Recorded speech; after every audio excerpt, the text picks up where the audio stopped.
चल ध्यान दिया जाए, पिछले क्लास में आपको हम नोट्स के बारे में पढ़ा रहे थे, नहीं तो नोट्स के बारे में आपको स्फेरिकल नोट्स क्या है हम लोग पढ़ चुके थे। नहीं, एंगुलर नोट्स, तो एंगुलर नोट्स निकालने का भी सिंपल फॉर्मूला होता है एल।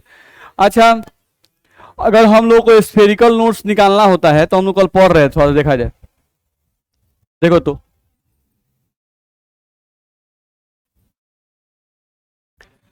अगर हम लोग को स्फेरिकल नोट्स निकालना होता है तो हम लोग कल के क्लास में 1s 2s का निकाले थे। जैसे 1s दिया हुआ है, 2s दिया हुआ है,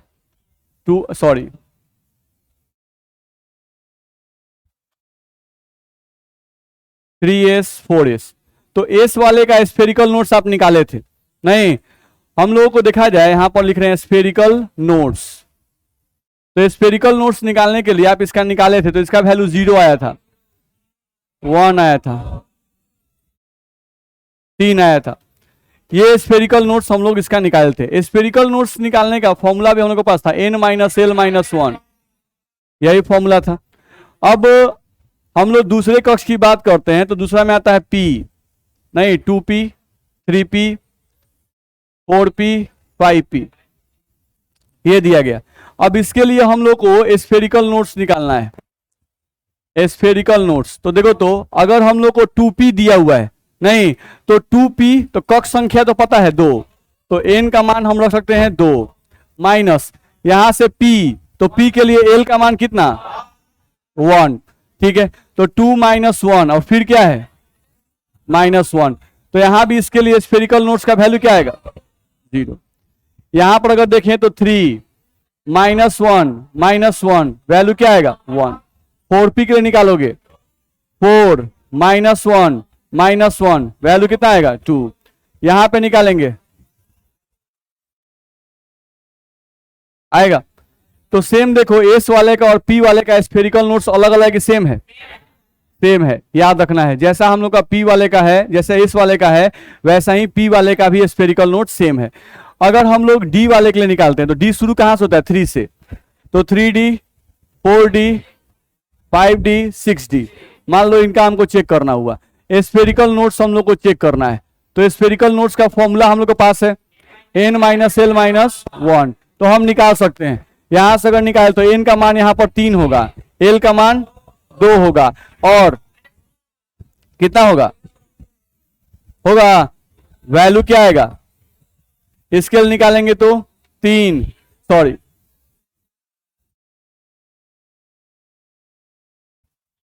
यहां पर 4 -2 -1 वैल्यू कितना आएगा 1, यानी कि अब इसके लिए निकालना क्या आएगा 2, इसके लिए निकालना क्या आएगा 3। यानी कि स्फेरिकल नोट्स का जो वैल्यू है वो चाहे एस के लिए निकाले, चाहे पी के लिए निकाले, चाहे डी के लिए निकाले, चाहे एफ के लिए निकाले, सबके लिए स्फेरिकल नोट्स का वैल्यू क्या आता है सेम आता है। इसमें दिक्कत है नहीं, तो ये हम लोगों को कंफ्यूज नहीं होना है। कोई भी निकालने के लिए देता है तो सीधे भाई जो पहलका होगा उसका स्फेरिकल नोट्स 0, नहीं तो पहिलका का मतलब जैसे एस का स्टार्टिंग कहां से होता है 1 से, 1s तो कुछ 1s का स्फेरिकल नोट तो सीधे 0 नहीं। अच्छा, पी का स्टार्टिंग कहां से होता है पी से, पी का स्टार्टिंग 2 से स्टार्ट होता है 2p, तो स्फेरिकल नोट 0 नहीं। डी का स्टार्टिंग 3 से होता है 3d, स्फेरिकल नोट्स 0, दिक्कत है नहीं। वैसा ही हम लोग का अगर एफ का स्टार्टिंग देखें तो 4 से होता है तो 4f, स्फेरिकल नोट्स क्या आएगा 0, इसमें दिक्कत है, तो ये बात याद रहेगा नहीं। तो स्फेरिकल नोट्स का जो फॉर्मूला हम लिखते हैं n माइनस एल माइनस 1, ये उसी आधार पर हम लोग को निकाला गया, तो हम लोग निकाल सकते हैं, दिक्कत है, आगे बढ़े चल। अब स्फेरिकल नोट्स के बाद हम लोगों की बारी आती है एंगुलर नोट्स की। देखा जाए हम लोगों को यहां से बारी आता है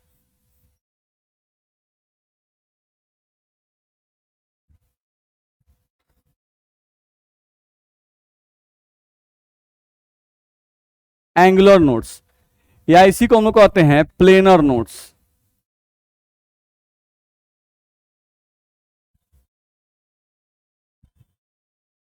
ध्यान रखना है, एंगुलर नोट्स या प्लेनर नोट्स निकालने का फॉर्मूला आपको दिया गया एल, क्या दिया गया एल। तो प्लेनर नोट्स ध्यान रखना है। हम लोग जानते हैं कि हम लोग का जो एटम होता है वो वृत्ताकार नहीं होता है, गोलाकार होता है।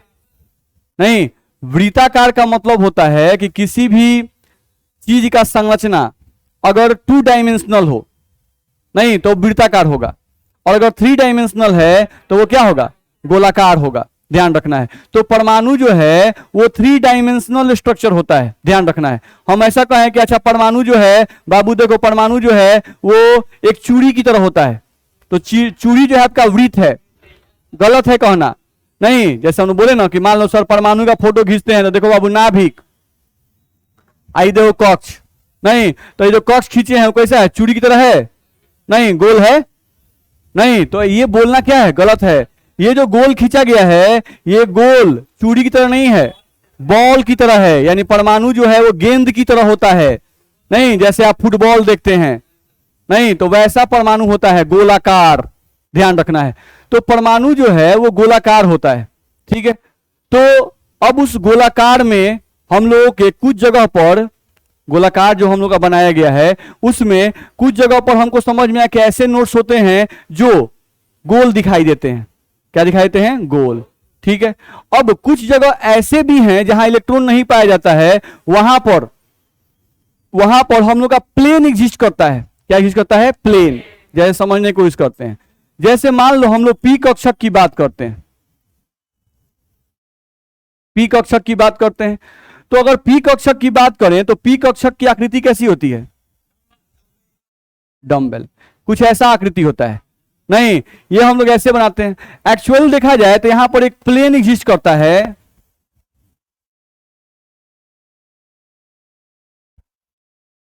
नहीं, और ये प्लेन को तुम यहां लगाओ, नहीं, इस प्लेन के इधर इलेक्ट्रॉन पाए जाएंगे, इस प्लेन के इधर इलेक्ट्रॉन पाए जाएंगे, लेकिन इस प्लेन में इलेक्ट्रॉन नहीं पाए जाएंगे। नहीं, तो जब भी इलेक्ट्रॉन किसी प्लेन में नहीं पाए जाएं, नहीं तो हम उसको बोलते हैं प्लेनर नोड्स। जैसे समझते हैं, देखो जैसे हम मान लो इसको हम लोग जानते हैं कि पी उपकक्ष जो होता है, इसमें हम लोग का पी एक्स, पी वाई और पी जेड होता है ना। नहीं, तो पी एक्स, पी वाई और पी जेड होता है। नहीं, तो हम इन तीनों को मिलाकर अगर कोई प्लेन बनाना चाहें तो एक लगता है कि प्लेन बनेगा एक्स वाई प्लेन, नहीं, और एक हम लोग का वाई जेड प्लेन और एक जेड एक्स प्लेन बनेगा। नहीं, ये हम लोग का बनेगा। अब हम लोग को ध्यान रखना है कि एक्स वाई प्लेन बनेगा, वाई जेड प्लेन बनेगा और जेड एक्स प्लेन बनेगा। 3 प्लेन हम लोग का एग्जिस्ट करेगा, ठीक है। अब होता क्या है कि हम लोग जब इलेक्ट्रॉन को अरेंज करते हैं, इलेक्ट्रॉन को जब अरेंज किया जाता है, नहीं तो मान लो अगर एक्स वाई प्लेन में इलेक्ट्रॉन अरेंज रहेंगे तो कौन कौन सा प्लेन में इलेक्ट्रॉन नहीं पाया जाएगा, वाई जेड में और जेड एक्स में। तो अगर वाई जेड और जेड एक्स में इलेक्ट्रॉन नहीं पाए जाएं तो ये हो जाएंगे नोडल प्लेन, नोडल प्लेन। मेरी बात समझ में आ रही है। तो जिस प्लेन में इलेक्ट्रॉन पाया जाएगा वो हमारे लिए नोडल प्लेन नहीं कहलाएगा। नोडल प्लेन का मतलब होता है परमाणु के अंदर का वह प्लेन, वह सतह, नहीं, जहां इलेक्ट्रॉन नहीं पाया जाए उसको बोलते हैं नोडल प्लेन। मेरी बात समझ में आ रही है। नहीं, जैसे एक्स वाई प्लेन हुआ, वाई जेड प्लेन हुआ, कैसे हम बोलते हैं, जैसे हम अगर फोटो भी बनाए तो देखो ये है एक्स, ये वाई, नहीं, और जेड ऊपर की तरफ आता है, नहीं, तो ये हुआ आपका एक्स वाई प्लेन। बस में ये भी आपका एक्स वाई प्लेन है, ये भी एक्स वाई प्लेन है, ये भी एक्स वाई प्लेन है कि नहीं है। जैसे हम समझाए भी थे कि अगर इसको हम लोग समझें तो ये आपका एक्स एक्सिस है, उधर चल जाओ तो वाई एक्सिस है। तो एक्स वाई प्लेन कौन हुआ, नीचे वाला, तो नीचे वाला एक्स वाई प्लेन हुआ। अगर जेड एक्सिस ऊपर है, नहीं, तो अगर बोलता है एक्स जेड प्लेन कौन होगा, तो इसको एक्स माने हैं और ऊपर वाला जेड है तो ये बोर्ड वाला प्लेन एक्स जेड होगा। बस में आ रहा है। तो अगर इलेक्ट्रॉन एक्स वाई प्लेन में पाया जाएगा, हम बोलते हैं देखो बाबू इलेक्ट्रॉन एक्स वाई प्लेन में पाया जा रहा है, नहीं, तो किस प्लेन में नहीं पाया जाएगा, वाई जेड में और जेड एक्स में नहीं पाया जाएगा। नहीं, क्योंकि वाई जेड ये हो गया, और अगर जेड एक्स की बात करें तो वो हो गया जेड, वो हो गया आपका जेड, और एक्स कौन हुआ, सॉरी इसको हम लोग एक्स माने थे ना, और उसको वाई और उसको जेड। नहीं, तो हम लोगों का एक्स वाई प्लेन कौन सा हुआ, एक्स और वाई, नीचे वाला क्या हुआ, एक्स वाई प्लेन। और अगर हम लोग बात करते हैं वाई जेड प्लेन की, तब कौन सा हुआ, वाई और जेड, तो वो नहीं, और जेड एक्स ये हो गया, होगा, नहीं, तो ध्यान रखना है। तो अगर एक्स वाई प्लेन में इलेक्ट्रॉन पाए जाएंगे, हम ऐसा बोल रहे हैं, तो एक्स वाई प्लेन में अगर इलेक्ट्रॉन पाया गया तो इलेक्ट्रॉन किस किस प्लेन में नहीं पाया जाएगा? वाई जेड और जेड प्लेन में नहीं पाया जाएगा। तो एक्स वाई के लिए नोडल प्लेन कौन सा हो जाएगा? ये दोनों। मेरी बात समझ आ रही है? अब ये स्फेरिकल नोड्स की तरह सिंपल नहीं होता है, ध्यान रखना। ये स्फेरिकल नोड्स की तरह सिंपल नहीं होता है, ध्यान रखना। एटम का स्ट्रक्चर हम पहले भी कहे थे, वो कॉम्प्लेक्स होता है। नहीं, देख रहे हो, एस का आकार स्फेरिकल, पी का आकार डम्बेल, डी का आकार डम्बेल, डबल डम्बेल होता है कि नहीं? तो हम लोगों को सिंपली यहां पर यही ध्यान रखना है कि वैसे प्लेन जहां इलेक्ट्रॉन पाए जाने की संभावना शून्य होती है, उन प्लेन को नोडल प्लेन्स कहते हैं। मेरी बात समझ आ रही है? और उनकी संख्या कैसे निकालते हैं? एल से। उनकी संख्या कैसे निकालते हैं? एल से। चलो, तो अगर हमसे कोई बोलता है भाई कि पी के लिए, हमको कोई बोलता है कि आपको पी दिया हुआ है, पी उपकक्ष, नहीं, तो अगर पी उपकक्ष दिया हुआ है, सॉरी पी उपकक्ष नहीं, पी कक्षक,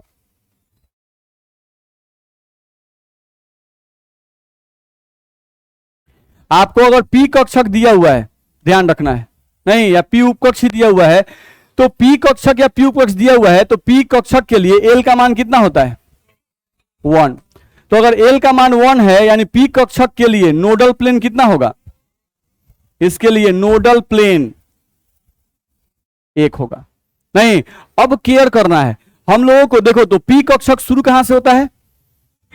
नहीं, चलो एक बार ध्यान देते हैं, पहले 1s से स्टार्ट करते हैं। 1s, 2s, 3s मान लो, देखते हैं। अब इसके लिए कोई कहे कि नोडल प्लेन बताओ, 0 0 0। नोडल प्लेन यानी हम एंगुलर नोड निकाल रहे हैं, प्लेनर नोड्स, एंगुलर नोड्स का संख्या निकाल रहे हैं। तो एंगुलर नोड्स का फॉर्मूला क्या है? एल। तो एस के लिए एल का मान क्या होता है? 0। तो किसी का भी एस हो, किसी का भी एस हो, चाहे 1s हो, 2s हो, 3s हो, नहीं, इन सब के लिए कोई पूछे कि प्लेनर नोड्स कई गो होते हैं, नहीं, तो क्या होगा? 0। मेरी बात समझ में आ रही है? अच्छा, कोई पूछता है कि अच्छा ऐसा क्यों हुआ भाई? नहीं, आप हमको थोड़ा ये बताइए कि जो एस वाला है उस सब में प्लेनर नोड्स पाया ही नहीं जाता है, क्या है? तो आप थोड़ा सा याद कीजिएगा, थोड़ा समझने की कोशिश कीजिएगा। तो आपको हम बताए थे, देखिए, अगर एस दिया हुआ है तो एस के लिए एल का मान, अच्छा, एल का मान 0, एम का मान 0। एस के लिए एल का मान भी 0 होता है और एम का मान भी 0 होता है। अच्छा, हम बताए थे कि एस का इलेक्ट्रॉन जो है वो एक्स एक्सिस में भी पाया जाता है, वाई एक्सिस में भी पाया जाता है और जेड एक्सिस में भी पाया जाता है। नहीं, तो ये तो हर जगह पाया जा रहा है भाई। नहीं, ये तो स्फेरिकल फॉर्म में है। नहीं, एस का जो आकृति होता है वो कैसा होता है? स्फेरिकल। यानी इसके इलेक्ट्रॉन एक्स डायरेक्शन में भी दिखाई देते हैं, वाई डायरेक्शन में भी और जेड डायरेक्शन में भी। तो ये सब डायरेक्शन में अगर दिखाई देते हैं, नहीं, तो क्या इनके लिए कोई प्लेन ऐसा पाया जाएगा? इनके लिए ऐसा कोई प्लेन नहीं मिलेगा जिसमें नोड्स प्रेजेंट हो। नहीं, तो एस के लिए एंगुलर नोड्स यानी प्लेनर नोड्स एग्जिस्ट नहीं करते हैं। तो चाहे 1s लीजिए, चाहे 2s लीजिए, चाहे 3s लीजिए, चाहे 4s लीजिए, इनके लिए प्लेनर नोड्स नहीं पाया जाएगा। क्यों नहीं पाया जाएगा? तो बोलिए कि एस के लिए एल का मान 0, एस के लिए एम का मान भी 0। एम का मान 0 बताता है कि इसके इलेक्ट्रॉन किसी भी दिशा में मूव कर सकते हैं। इसका एस का आकृति बताया गया है स्फेरिकल। स्फेरिकल का मतलब इसके इलेक्ट्रॉन एक्स एक्सिस में भी मूव करते हैं, वाई एक्सिस में भी मूव करते हैं और जेड एक्सिस में भी मूव करते हैं। तो सब डायरेक्शन में भाई मूव करेंगे। अगर सब डायरेक्शन में मूव करेंगे तो निश्चित रूप से इनके लिए प्लेनर नोड्स नहीं पाया जाएगा। ये दिमाग में बात जा रहा है? नहीं, तो एस कक्षक के लिए प्लेनर नोड्स 0, चाहे 1s रहे, चाहे 2s रहे, चाहे 3s रहे, चाहे 4s, चाहे 5s, कौन हो जाए। ठीक है, काहे कि उनके इलेक्ट्रॉन, एस उपकक्ष के इलेक्ट्रॉन सभी दिशाओं में रहते हैं। तो सभी दिशाओं में रहेंगे तो सब जगह इलेक्ट्रॉन पाए जाने की संभावना है। तो सब दिशा में इलेक्ट्रॉन पाए जाने की संभावना है, तो नोड्स कहां होगा? 0।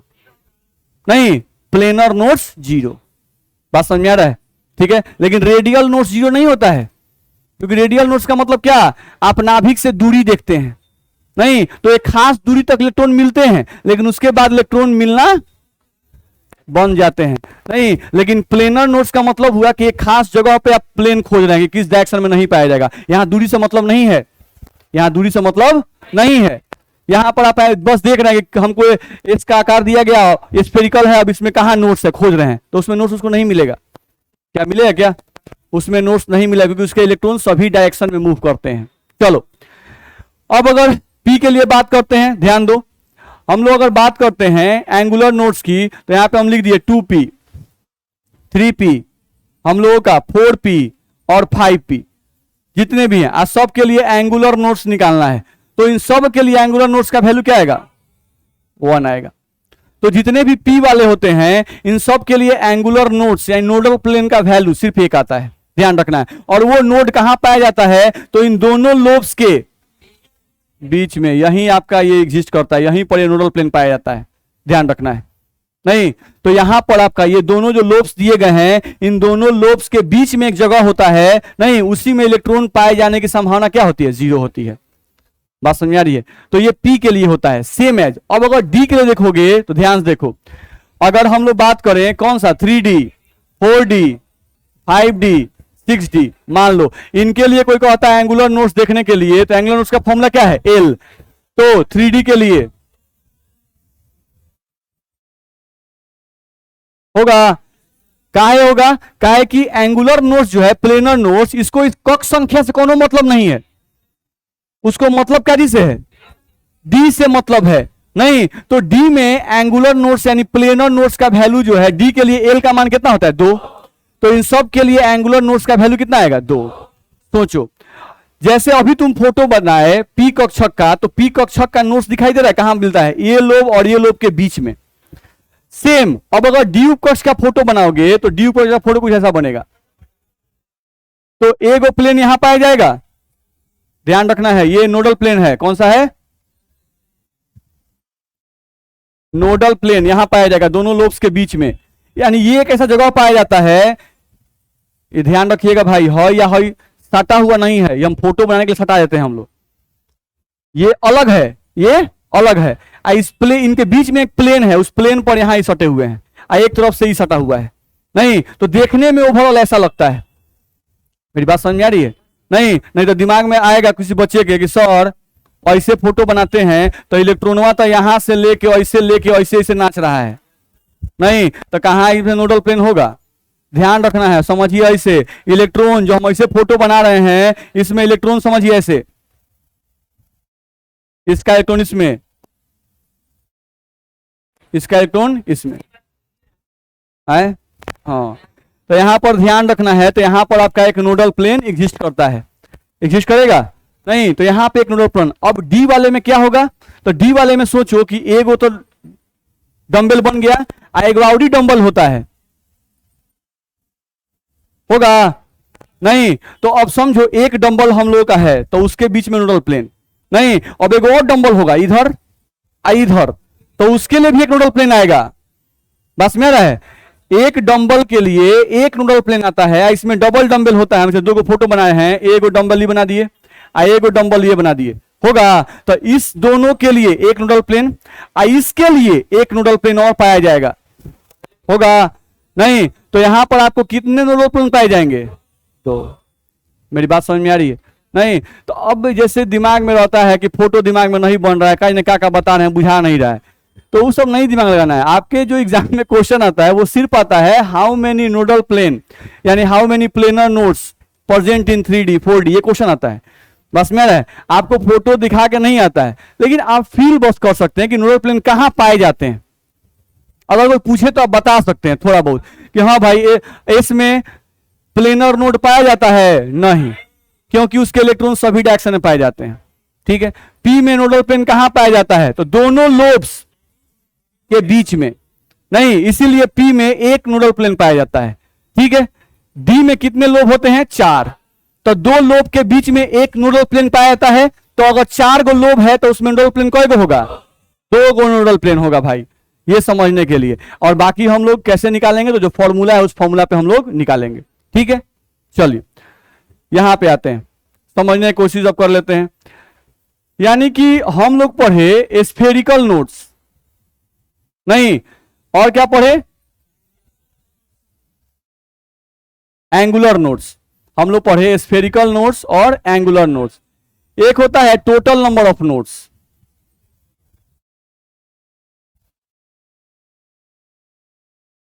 ठीक है, चलो स्फेरिकल नोट्स का फॉर्मूला था n minus L minus one, angular notes का l, आई इसका था, यही होता है। अब किसी के लिए भी कहे तो हम निकाल नहीं देंगे, नहीं, जैसे हम ऐसे रैंडमली एग्जांपल लेते हैं भाई, किसी का भी पूछ दिया, जैसे मान लो कोई बोल दिया 3D का निकालना है, नहीं 3D का हमको निकालना है क्या, स्फेरिकल नोट्स, नहीं तो 3D का निकालना है तो स्फेरिकल नोट्स क्या आएगा, आएगा स्फेरिकल नोट्स, क्योंकि हम बताए थे स्फेरिकल नोट्स जैसे ही पहला वाले से स्टार्ट होगा वहां जीरो आएगा, ऐसे नहीं है तो निकाल लीजिए। चलिए इसके लिए formula n minus L minus one, तो n का मान माइनस एल का मान माइनस, वैल्यू क्या आएगा जीरो। अब एंगुलर नोट्स निकालना चाहते हैं तो 3D, तो इसको खाली d से मतलब है, तो d के लिए l का मान 2 होगा, नहीं टोटल नंबर ऑफ नोट्स निकालने के लिए कहा, तो 2 प्लस 0 2 आएगा, हाँ 0 प्लस 2, आपको ऐसे मन था क्या 0 प्लस 2, ओ सॉरी घटा ले हम लोग, वैसे भी 2 ही आएगा दोनों को जोड़कर देखा जाए। यहां पर अगर देखें हम लोग तो 2 प्लस 0 भी आएगा, या इसी को हम लोग ऐसे करते n माइनस वन का मतलब है 3 माइनस वन, 2 आएगा, मतलब या तो इन दोनों को जोड़ दीजिए, नहीं हम लोगों को स्फेरिकल नोट्स और एंगुलर नोट्स को जोड़ के बता दीजिए, नहीं या डायरेक्टली 3D है तो n माइनस वन, तो n का मान 3 माइनस एक 2 निकाल दीजिए, तो इस तरह से निकाल सकते हैं। किसी को दिक्कत है तो इस तरह से आप निकाल सकते हैं, ध्यान रखना है। किसी का भी जैसे मान लो हम लोग को दे दिया 5f का, आप जिससे पूछेंगे वही बताएंगे, 5f का हमको बताना है, पूछना है, नहीं बताइए सर, खड़ा होइए बताइए, यहां पर n का मान कितना लिखें 5, चलिए अब l का मान कितना लिखें, l का मान ये देखिए d होता है ना, जैसे हम शुरू में बताए थे s के लिए l का मान 0, p के लिए l का मान 1, d के लिए l का मान 2 और f के लिए l का मान ये बताया गया है, नहीं यहां पर 3 है आपका, तो ये बताइए क्या f लगा हुआ है, तो l के जगह पर कितना रखेंगे 3, तो -3 और -1, वैल्यू कितना आएगा 1, तो यहां पर हम लोग को देखा है तो 5f के लिए हम लोग का वैल्यू कितना आ गया स्फेरिकल नोट्स 1। चलिए एंगुलर नोट्स बताना है, कितना होगा है, कैसे 3 कैसे बताए, एंगुलर नोट्स का वैल्यू 5f के लिए 3 कैसे बता रहे हैं,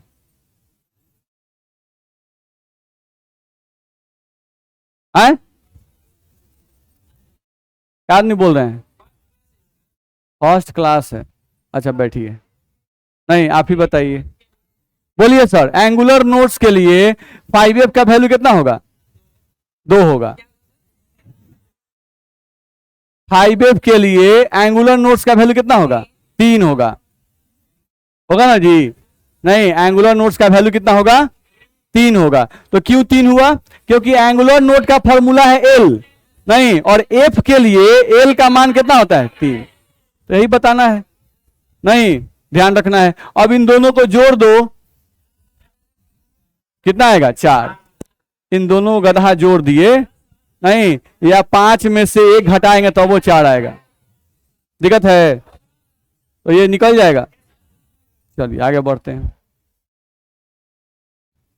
चलिए एक और फॉर्मूला आता है, इस फॉर्मूला को भी याद रखिएगा, एक फॉर्मूला आता है स्पिन मल्टीप्लिसिटी, ऐसे ही क्वेश्चन दे देता है कि find the spin multiplicity of iron atom, या किसी भी एटम का दे देता है स्पिन मल्टीप्लिसिटी निकालने के लिए, तो स्पिन मल्टीप्लिसिटी का फॉर्मूला होता है 2s + 1, क्या फॉर्मूला होता है 2s + 1, जहां पर s जो यहां पर दिया गया है उस s का फॉर्मूला होता है 1/2 गुना अजोड़ा इलेक्ट्रॉन की संख्या, ठीक है ये समझते हैं। एग्जाम्पल, जैसे मान लो हमको कोई भी आइटम दे दिया, मान लो आयरन दे दिया, परमाणु संख्या 26 दे दिया, अब इसका विन्यास लिखना हम लोग जानते हैं,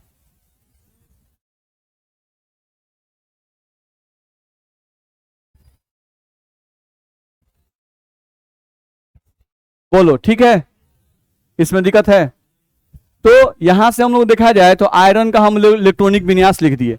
अब अजोड़ा इलेक्ट्रॉन दिखना है तो 3D का 4 होगा, क्योंकि डी में डब्बा 5, इलेक्ट्रॉन 6, इलेक्ट्रॉन कितने हो गए 6। तो इसमें ये तो जोड़ा है और 4 हो क्या है अजोड़ा, तो अजोड़ा इलेक्ट्रॉन की संख्या निकाल लिए,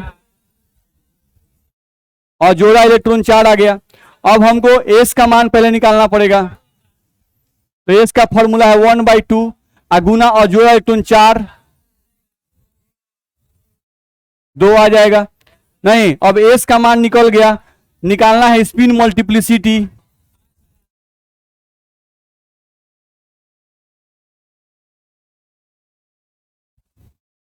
तो इसका फॉर्मूला है 2s+1।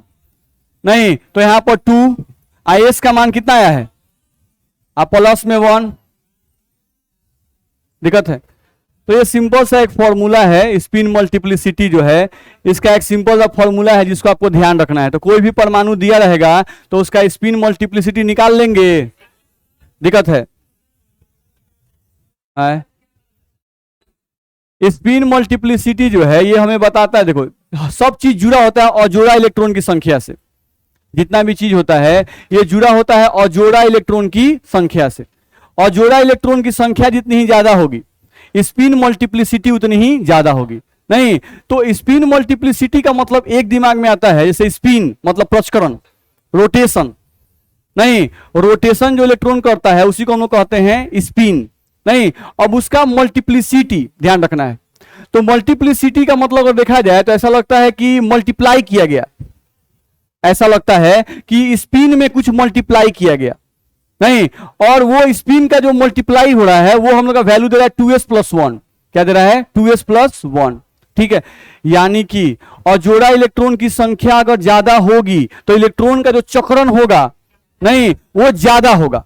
बस में वो ज्यादा क्या होगा, सॉरी वो क्या होगा ज्यादा होगा। नहीं तो कितना ज्यादा होगा उस चीज को एक फॉर्मूला से बताया गया 2s+1। अब जैसे ये वैल्यू हम लोग को, ये फॉर्मूला कहां से निकलता है, तो देखो हम लोग आपको बताए थे कि इक्वेशन श्रोडिंगर समीकरण। तो श्रोडिंगर समीकरण जो होता है वही हम लोगों को इलेक्ट्रॉन के बारे में कंप्लीट इंफॉर्मेशन देता है, ध्यान रखना है। लेकिन श्रोडिंगर समीकरण का जो इक्वेशन होता है उसका डिटेलिंग हम लोग को नहीं मिलता है, उसका डिटेलिंग हम लोग को नहीं मिलता है। सिर्फ फॉर्मूला पढ़ा दिया जाता है, थोड़ा सा एक छोटा फॉर्मूला बता दिया गया और उसी पर हम लोग फॉर्मूला का बस मतलब समझ लेते हैं और आगे बढ़ते जाते हैं। डिटेलिंग मिलेगा क्वांटम मैकेनिक्स में मिलेगा, नहीं जो कि आपको एमएससी में मिलेगा, वो भी केमिस्ट्री में नहीं, फिजिक्स में। फिजिक्स में आपका एक अलग से आता है क्वांटम मैकेनिक्स, एक होता है न्यूटोनियन मैकेनिक्स और एक होता है क्वांटम मैकेनिक्स। तो ज्यादातर लोग न्यूटोनियन मैकेनिक्स ही पढ़ते हैं क्योंकि न्यूटोनियन मैकेनिक्स आसान होता है, पहले से पढ़ते आते हैं। नहीं, और क्वांटम मैकेनिक्स टफ होता है, नहीं इसे ज्यादातर लोग क्वांटम मैकेनिक्स नहीं लेते हैं, ध्यान रखना है। नहीं, लेकिन आप लीजिएगा क्वांटम मैकेनिक्स, ध्यान रखना है। और उससे फिजिक्स में आता है क्वांटम मैकेनिक्स, ठीक है। तो उसी आधार पर ये फॉर्मूला दिया जाता है 2s+1, ध्यान रखना है। स्पिन मल्टीप्लिसिटी का फॉर्मूला जो है उसी आधार पर दिया जाता है। अब इसका एक्यूरेट मीनिंग तो हम नहीं बता पा रहे हैं, नहीं कि एक्यूरेट इसका मीनिंग क्या है, लेकिन ओवरऑल एक अंदाज हम बता रहे हैं। एक अंदाज हमको लग रहा है स्पिन मल्टीप्लिसिटी का मतलब कि अजोड़ा इलेक्ट्रॉन की संख्या अगर ज्यादा होगी तो एस का वैल्यू ज्यादा होगा, एस का वैल्यू ज्यादा होगा तो इलेक्ट्रॉन का स्पिन क्या होगा ज्यादा होगा। नहीं, अब इलेक्ट्रॉन का स्पिन जो है वो मल्टीप्लाई हो जाता है, इलेक्ट्रॉन का स्पिन क्या होता है मल्टीप्लाई हो जाता है और वही स्पिन मल्टीप्लिसिटी देता है। अब क्या होता होगा मेरे हिसाब से, जो मेरे दिमाग में आ रहा है, इलेक्ट्रॉन का स्पिन यानी रोटेशन मल्टीप्लाई हुआ, नहीं तो इलेक्ट्रॉन का रोटेशन अगर मल्टीप्लाई होगा तो जरूर ये स्पिन मल्टीप्लिसिटी जो है ये एटम के स्टेबिलिटी के बारे में या एटम के मैग्नेटिक प्रॉपर्टी के बारे में इंफॉर्मेशन देगा। क्यों हम ऐसा बोल रहे हैं, क्योंकि ये अनपेयर्ड इलेक्ट्रॉन से जुड़ा हुआ है। जैसे अनपेयर्ड इलेक्ट्रॉन से जुड़ा हुआ कौन कौन सा प्रॉपर्टी होता है, तो मैग्नेटिक प्रॉपर्टी, चुंबकीय आघूर्ण हम लोग पढ़े हैं, जिससे फॉर्मूला था √n(n)+2bm। तो वहां भी अजोड़ा n का वैल्यू था, n का मतलब था अजोड़ा इलेक्ट्रॉन की संख्या। नहीं तो वो भी अजोड़ा इलेक्ट्रॉन पर निर्भर करता था, यानी अजोड़ा इलेक्ट्रॉन की संख्या ज्यादा तो चुंबक के प्रति आकर्षण ज्यादा, ऐसा बोला जाता था। नहीं तो अच्छा अजोड़ा इलेक्ट्रॉन की संख्या ज्यादा, नहीं तो चुंबकीय गुण ज्यादा, तो ये स्पिन मल्टीप्लिसिटी भी अजोड़ा इलेक्ट्रॉन की संख्या पर डिपेंड करता है। यानी कि जिस इलेक्ट्रॉन का स्पिन ज्यादा होगा वो चुंबक से ज्यादा अट्रैक्टिव होगा। मेरी बात समझ में आ रही है? तो हम ये रिलेट कर रहे हैं भाई, सिर्फ कोरिलेट कर रहे हैं, हम एक्यूरेट रीजन नहीं बता रहे हैं। हम फैक्ट पहले बता दें, हम एक्यूरेट, हम बस कोरिलेट कर रहे हैं कि मैग्नेटिक मोमेंट भी अजोड़ा इलेक्ट्रॉन से जुड़ा रहता है, स्पिन मल्टीप्लिसिटी भी अजोड़ा इलेक्ट्रॉन से जुड़ा हुआ है। अगर स्पिन ज्यादा नहीं, तो स्पिन ज्यादा कब होगा? जब अजोड़ा इलेक्ट्रॉन की संख्या ज्यादा होगी। नहीं, तो अजोड़ा इलेक्ट्रॉन की संख्या ज्यादा तो स्पिन ज्यादा, अगर स्पिन ज्यादा तो मैग्नेटिक मोमेंट का वैल्यू भी ज्यादा। एक बात। दूसरा बात, स्टेबिलिटी कैसे जोड़ते हैं? देखो, जिस एटम के पास अजोड़ा इलेक्ट्रॉन की संख्या ज्यादा होती है वो ज्यादा बॉन्ड का फॉर्मेशन करता है। जैसे सोडियम के पास अजोड़ा इलेक्ट्रॉन एक होता है तो वो एक बॉन्ड बनाता है। नहीं, किसी के पास दो अजोड़ा इलेक्ट्रॉन है तो वो दो बॉन्ड बनाता है।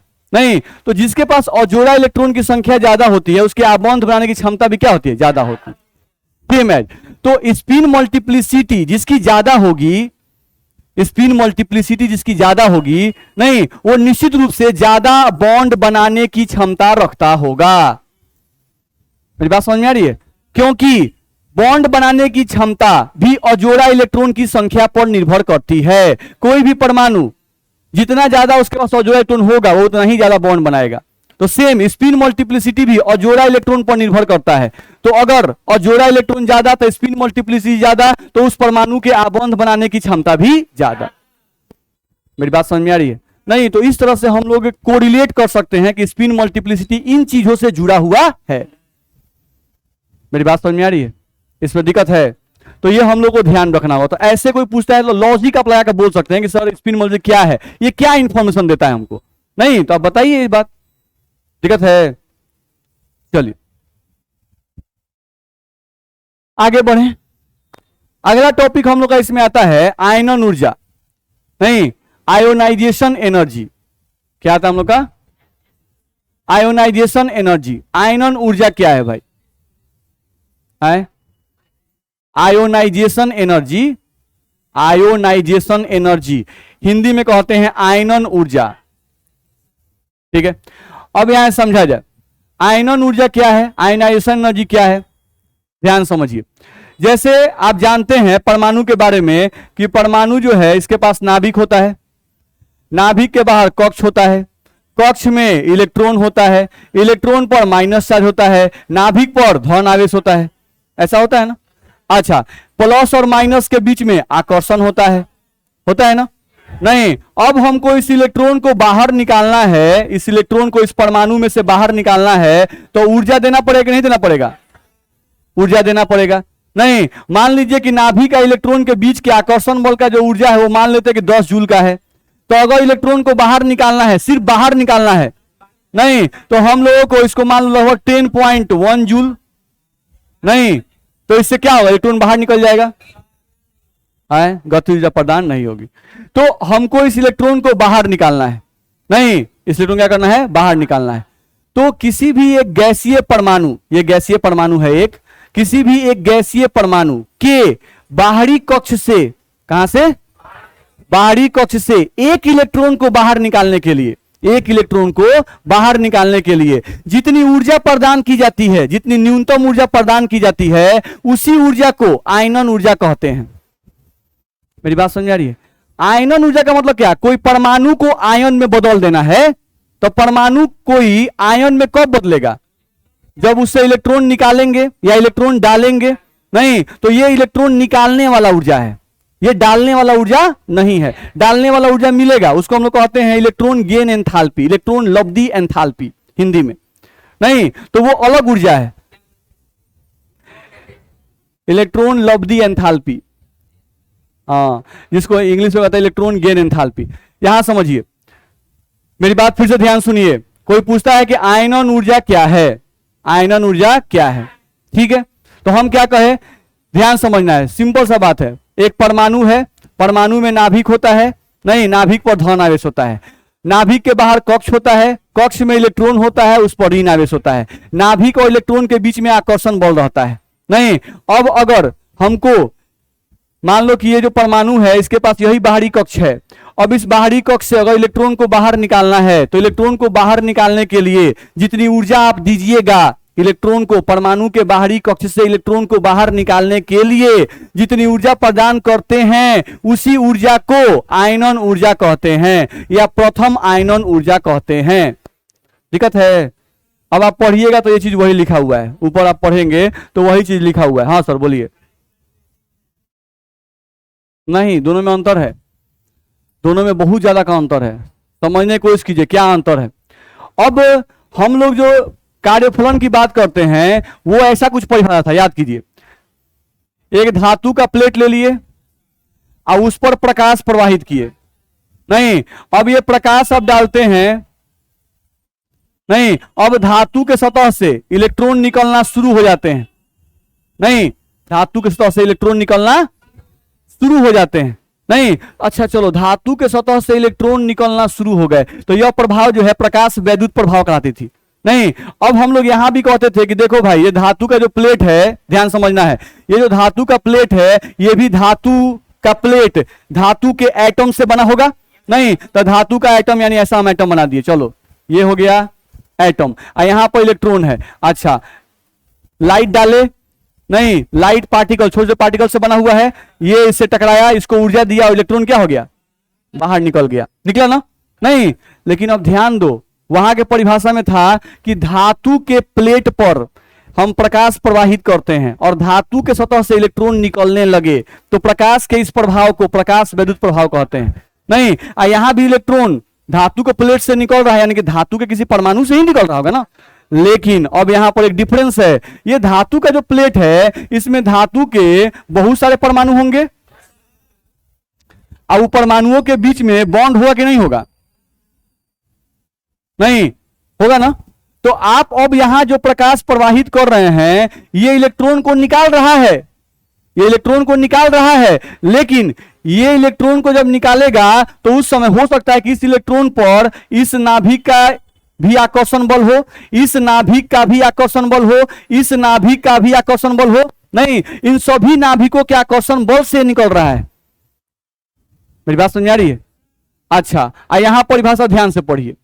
किसी भी एक गैसीय परमाणु, एगो गैसीय परमाणु यानी एगो परमाणु को अलग कर लीजिए, नहीं, और उस पर, नहीं, उस गैसीय एक परमाणु के बाहरी कक्ष से एक इलेक्ट्रॉन निकालना है। नहीं, तो इस इलेक्ट्रॉन पर सिर्फ इसी नाभिक का आकर्षण बल लगेगा, लगेगा ना? नहीं, लेकिन मान लो कि अगर हम दो परमाणु लेते हैं, ऐसा इलेक्ट्रॉन यहां पर, इलेक्ट्रॉन यहां पर, तो इस इलेक्ट्रॉन पर इस नाभिक का भी आकर्षण बल लगेगा और इस नाभिक का भी आकर्षण बल लगेगा, तब इन दोनों में बॉन्ड बना है। भाई बॉन्ड कब बनता है? जब इन दोनों के बीच में आकर्षण होगा। आकर्षण कब होता है? जब इसका नाभिक इसके इलेक्ट्रॉन को आकर्षित करे और इसका नाभिक इसके इलेक्ट्रॉन को आकर्षित करे, होगा? नहीं, तो ये आप जब मेटालिक प्लेट लीजिएगा तो मेटालिक प्लेट में बहुत सारे परमाणु रहते हैं। नहीं, तो उस केस में यहां कक्ष में जो इलेक्ट्रॉन है, क्या उस इलेक्ट्रॉन पर सिर्फ उसी के नाभिक का आकर्षण बल लगेगा कि बगल उगल में जो बॉन्ड बनाए होंगे परमाणु उनके नाभिक का भी आकर्षण बल लगेगा कि नहीं लगेगा? लगेगा। तो यहां पर जो प्रकाश ऊर्जा प्रदान करेगा इलेक्ट्रॉन निकालने के लिए और यहां पर जो आप ऊर्जा प्रदान कीजिएगा इलेक्ट्रॉन निकालने के लिए, क्या उन दोनों ऊर्जाओं का मान समान होगा? अलग अलग होगा। बात समझ आ रहा है? समझिए ऐसे कि अगर कोई बच्चा अपने परिवार के साथ है, नहीं यार, यहाँ उनका 3-4 गो भाई है सब, नहीं 2-3 गो बहनों है सब, नहीं उसके पिताजी हैं, उसके चाचा जी हैं, नहीं पूरा ग्रुप है फैमिली का। अब उस ग्रुप में आप सोचिए, उस ग्रुप में आप सोचिए कि हमको जाके आज उसको गरम करना है, यानी उसको पीटना है। नहीं, पूरा ग्रुप में वो है, बस मैं समझिए पूरा ग्रुप में है। इलेक्ट्रॉन कहाँ है? ग्रुप में है। और उसमें सोच रहे हैं कि उसमें एगो लड़का है, मेरे क्लास का एगो लड़का है, क्लास में ढेर सारी रंगदारी कर रहा था, आज उसको घर जाकर फरिया देते हैं। नहीं, तो क्या उसके घर पर जाके फरियाना आसान है? नहीं, वहां पर आप जाइएगा और वहां पर जाके मार के चले जाइएगा तब तो आप हीरो हो जाइएगा। नहीं, ऐसा काम हीरो ही कर सकता है। नहीं कि गया कितने भी आदमी हो तो कोई फर्क नहीं पड़ रहा है, कोई हेने मारा उड़िया गया, कोई हेने मारा उड़िया गया, हेने मारा उड़िया गया, ऐसा नॉर्मल लाइफ में होता है? नहीं होता है। नहीं, सारा सिचुएशन पहुंच जाएगा। ठीक है, तो यहां पर जो ऊर्जा लगेगी, यहां पर जो इलेक्ट्रॉन निकालने के लिए लगेगी वो ज्यादा लगेगी। यहां पे ये अकेला गैसीय परमाणु है, यहां पर ध्यान से पढ़िएगा ना। गैसीय लिखा है।